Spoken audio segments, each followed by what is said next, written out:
Hey guys, welcome back. In this video, I'm gonna show you how to collaborate on Instagram. Let's get started. Firstly, open up your Instagram app and create a new post by tapping the plus sign at the bottom of your screen.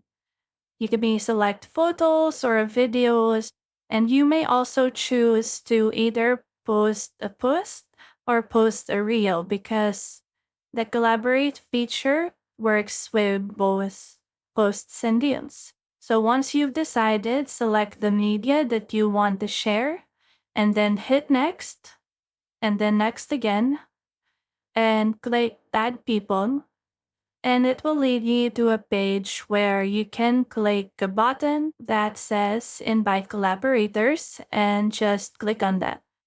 So search for the name of the person that you want to collaborate with.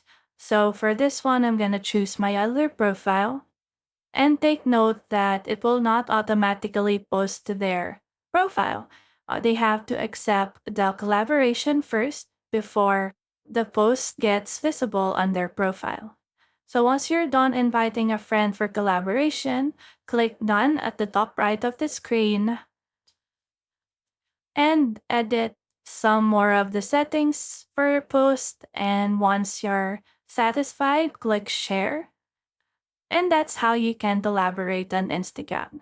If you have found this video helpful, simply leave a like below or subscribe because it helps me reach more people. See you soon!